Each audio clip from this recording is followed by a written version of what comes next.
Hello, everyone, and welcome to the Case for Safety podcast. I'm your host, Scott Fowler. Appreciate you being with us today, where we're going to be delving into the world of fall protection and working at height. Always a lot to talk about with that topic, and my guest today is someone who knows an awful lot about that. He is Kevin Denis.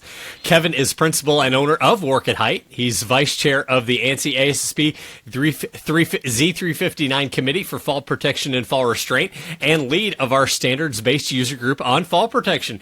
Kevin, great to have you back on the show. Good to be talking to you again. Yeah, thanks, Scott. Thank you for the opportunity to present and talk about fall protection to your user group. It's always a pleasurable working with the ASSP. Always a pleasure talking to you. And as we get started, I thought we could just kind of take a look at where the industry is right now. As I said, you're someone who's deeply involved with fall protection and work at height. So, when you think about the current state of, of fall protection, challenges that might exist, opportunities in the industry, what comes to mind for you? Yeah, sure. So a status of the industry update, if you will. I'll kind of answer this in two parts. On one hand, we're doing really, really well. Occupational health and safety regulations are in place, both federally and with state organization. The Z359 standards are very robust, very mature. There's more safety professionals that understand fall protection available to people than ever before. So the technology is there, the people are in place, the work practices have improved. The amount of equipment that people have available is unprecedented nowadays. And there's very, very few jobs where fall protection cannot be applied anymore. So on one hand, we're doing really, really well. Yet on the other hand, fatalities due to falls continue to occur. You take a look at the BLS statistics, and we really haven't seen a significant change or reduction of fall-related fatalities. It's stayed pretty stagnant for decades. So on one hand, we're doing really, really well, and on the other hand, there's still a lot more work to do. Sure. Now, thinking about that, you talk about how, there's more information out there. We've got these really robust standards, but at the same time, we're experiencing, fatalities out there in the field. What are those gaps that you feel like exist, and how can we bridge those, with all this information that's out there? Yeah, got it. Well, I believe, and this is just my opinion, that it's the human behavior is why we haven't seen the decrease in the fatalities. When you look at these hundreds and hundreds of fall-related accidents, the overwhelming consistent theme amongst all of them is somebody is up at height with nothing. Their guardrails aren't in place. There isn't a harness system in, travel restraint, fall arrest. Somebody who's working up at heights with nothing. So the vast majority of these fatalities occur when no fall protection is in place, regardless of all of those things I mentioned earlier, regardless of the laws, regardless of the standards. And I believe it is just people have yet to see the value in fall protection. And what I mean by that, it's not the value that people think I'm talking about. Like, if somebody's up at height, they have a harness on, they fall, the system works. Incredible value there. The value I'm talking about is the daily barriers to using fall protection that affects all of us. Okay, whenever we have a job up at height, we know what to do to protect ourselves, and we know the risk. We could fall and we could injure ourselves, but there's all of these little barriers start to creep in. What are the odds of me falling this time? Pretty low. I've done the job a lot before without fall protection successfully. It's going to take me extra time to put on that harness or to apply fall protection or to install a guardrail. I don't have the resources. I haven't got the money or the time or the people to apply fall protection. One of the greatest barriers, believe it or not, of people that I talk to is they go, I want to be a good employee. I want to get that job done. I'm safety conscious. I'm careful of what I do. It's worth the risk for me to get that job done. So that's the value I'm talking about. There's all of these little daily barriers that start to creep in. And ultimately, a decision is made that it's worth the risk.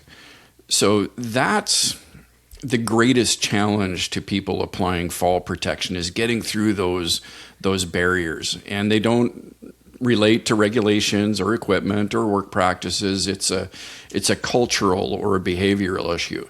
And it's not just with the employee who's exposed or doing the work. I see that same challenges of time and money and resources at the supervisor level, at the middle management level, and even in some cases, the owners of companies go, you know what, it's probably not going to happen. The odds are in our favor. Let's just do the job without it. So if an organization can get through those barriers, the rest of it is kind of easy. So that's what I believe is why we continue to see these accidents and these numbers, is because of the culture and how we perceive fall protection. Sure. I mean, time and money and resources, I mean, that could, be more of a challenge depending on the size of the organization. Yeah. But when you think about the safety professionals' role and how, or, supervisors, whoever it might be, and how they can overcome some of those barriers, what advice would you give to them? Well, it's just like anything, how did somebody mature enough to where they wanted to wear the seatbelt all the time, or the hard hat, or the steel-toed boots? Fall protection just has to mature within every organization to where we train people that the company doesn't expect you to take unnecessary risks. It's okay, and free up the time and people and money and resources to apply fall protection. And we're seeing, and don't get me wrong, we see that in thousands and thousands of organizations already. But the theme, when you find that bad accident, it's usually one of those behaviors that prevented fall protection from being applied. Let's talk a little bit more about that. I know recently at Safety 2026, you gave a presentation on human factors in fall protection. And, with Z359 and things like that, there's a lot of focus on the technical. This was more focused on the human factors. So you touched on it a little bit earlier, but I wonder if you could talk a little bit more about, the role of the role of human factors in working at height and how we can go about addressing those. Yeah, sure. Well, it's kind of a repeat of the last answer I just gave. That's what I believe is the human variable, the human factors, the behavior, the culture. I think of myself outside of work, just cleaning gutters on my house and, trimming trees after a storm. I know what to do, but I also have those exact same variables, like, hey, you got to go get your equipment. You got to take the time. You got to make the effort to protect yourself. The chances are of me falling off the roof of my house are very, very low. And, you have to step back and go, no, there is value in this for me. I do want to protect myself. I will take the time. And it's those barriers that, again, usually prevent fall protection from being applied, or all of these little daily barriers that we have. Do you feel like it's a perception in some cases that, the equipment, whatever it might be, gets in the way of productivity? Like, okay, we're just going to try to get this done as quick as possible. And if, adding all these other elements is going to slow us down. Yeah. Well, there you go. You just mentioned it. It's time. Right. We can't argue with anybody that wearing a harness isn't an addition. It adds I certainly wouldn't say it adds a layer of complexity, but it certainly adds a layer. A person has to wear something, they have to find an anchor, they have to be tied off, and it kind of devalues fall protection because the person goes, oh my gosh, is this really worth it? So that's exactly one of the main problems, and all the greater arguments, or all the reasons why hopefully we should be designing buildings with guardrails and walkways and platforms, and eliminate or try to reduce as much as possible the use of harness-based systems, because they do require the user to be incredibly involved with it. Person has to wear it, they have to wear it correctly, you have to be tethered off to something, you have to find an anchor, you have to worry about clearance, you have to develop a rescue plan. As if you can use passive systems, then it eliminates all of that. So it's a maturing. Over time we will get there, and we are getting there. But it's going to take a lot more effort than where we're at right now. Sure. And to your point just there, all the the training involved in understanding the equipment, knowing how to tie off and all those other things, that could be another perceived barrier in an organization's mind. Like, we're going to have to train our team on how to use all these things. Yeah. And, as opposed to just letting them do their thing and getting the job done as quickly as possible. Right. And it's since there's a lot of harness-based systems out there, there's over 20,000 pieces of fall protection equipment available to an employer. And many times an organization, unfortunately, will default and start with a harness-based system, whether it's restraint or arrest, because they look at guardrails and go, boy, that's $150 a linear foot. That's a huge capital cost. Yet I can get a harness-based system, with harnessed lanyard, tether, anchor for $800, $900. So many times it's a hidden cost or a hidden issue. Is you don't realize it's significantly less on the capital side, but now you have training cost associated with it. You have to develop a rescue plan. You have to store that equipment. You have to inspect that equipment. You have to replace that equipment when it wears out. So many times, defaulting to a harness-based system isn't the best option, although it might be less on the financial side up front, whereas guardrails or nets or other passive methods of control are a better choice. Talking about those different methods, let's shift into Z359 now. As I mentioned, you're the vice chair of the ANSI ASSP 359 Committee, which develops all these really robust standards around a lot of different elements of fall protection, how to develop an effective system. So I wonder if we could talk a little bit about that, just kind of give folks an overview of the 359 standards and how they can, help them improve conditions for workers at height. Yeah, gotcha. I could go on for hours and days about the standards. Is there's a lot of them. That's probably one of the comments that we get, is they're difficult to keep up with because the standards are so voluminous, but they are a great resource. If you are a fall protection professional, the Z359 standards provide a considerable amount of information and valuable guidance. If it's an equipment standard, for harnesses, SRDs, lifelines, fall arresters, you can see how the equipment is tested, and understanding how it's tested, that enables a person to kind of apply how it'll perform in the field. And that's valuable, knowing how a piece of equipment is expected to perform if a fall occurs. And I always have to give a shout out to Z359.2, which is the employer standard, if you will. It's not an equipment standard. It offers direction for employers to develop and implement and manage a fall protection program. And it details surveys, hazard assessments, the roles of people, authorized, competent, qualified trainers, rescuers, and the training requirements of said people, inspections, and general guidance how to establish a fall protection program. So again, if you're a fall protection professional, the Z359 family of standards are an incredibly valuable resource. So I was just thinking about, say you're a small construction company out there, and for small to mid-size, I don't know what I don't know. When you think about that, particularly with the context of the Z359 standards, and they run the gamut covering so many different things. For somebody out there who's thinking, I've got folks working at height, but I don't really know where to start. To develop an effective fall protection system, what advice would you give them? Yeah, well, Z359.2 is where you start. It's kind of the genesis of it.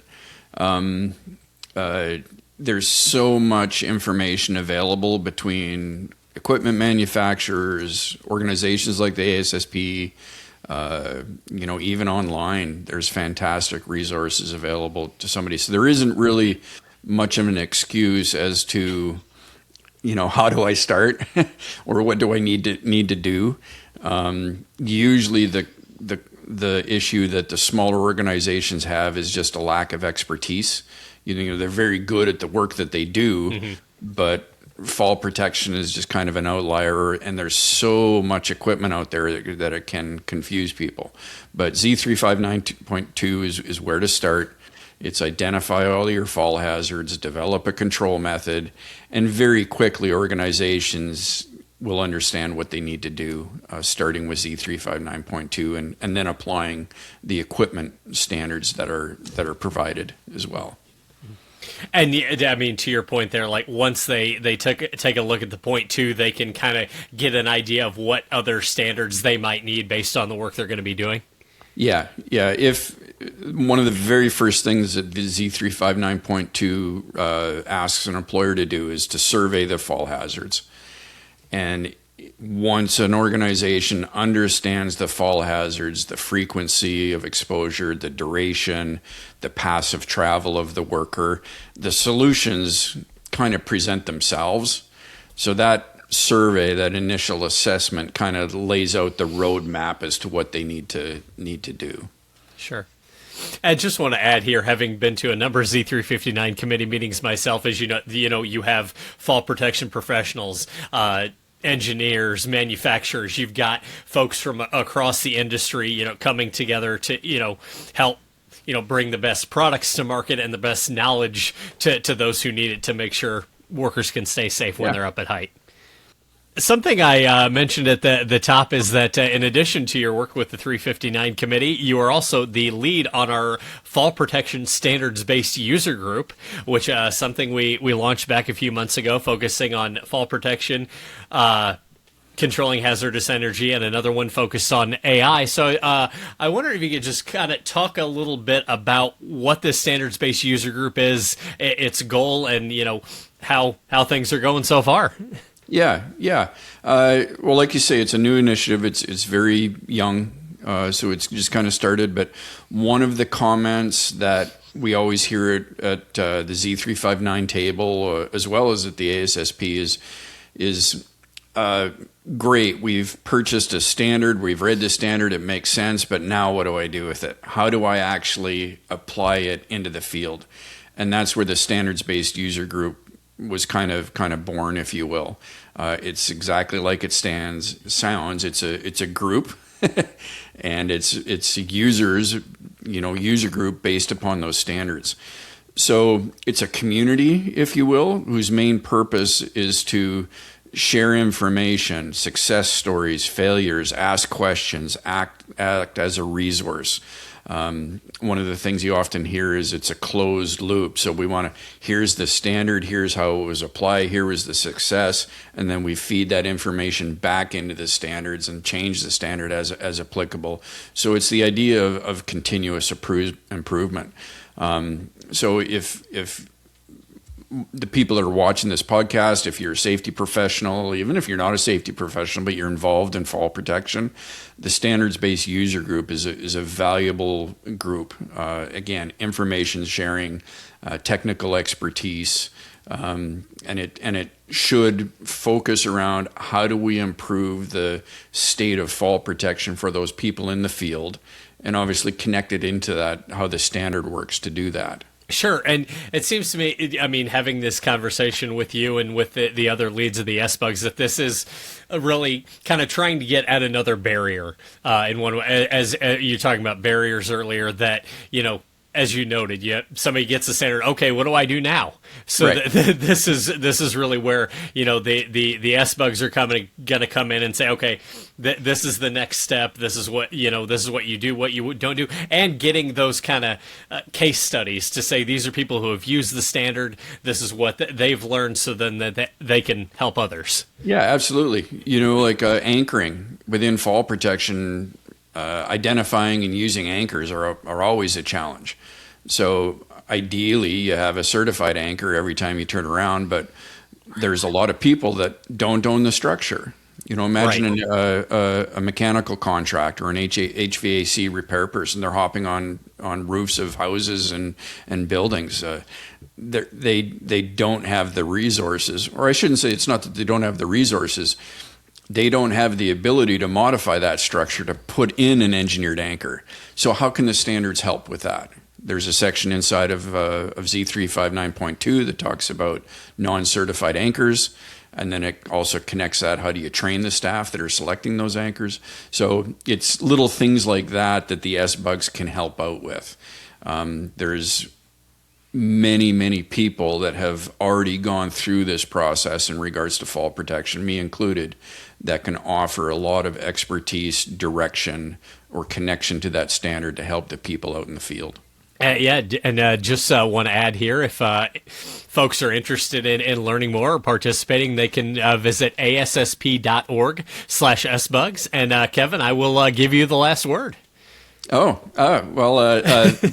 Thanks again. I always enjoy putting the information out there. Like you said, I am the subject matter expert for the fall protection standards-based user group. So I hope there's some nugget of information in this podcast that people go, oh, that makes sense. And they reach out to the ASSP or interested in either getting a standard or joining the SBUG community. So I appreciate the time, Scott. Always appreciate you taking the time, Kevin. It's always great to talk to you. And as I meant, there's always things to talk about with fall protection for the what you mentioned at the top. So really appreciate you taking the time to talk about how folks can improve their fall protection system. So thank you so much again. Great. I appreciate it. Thank you for tuning in. Be sure to like and subscribe, and we'll see you back here in 2 weeks.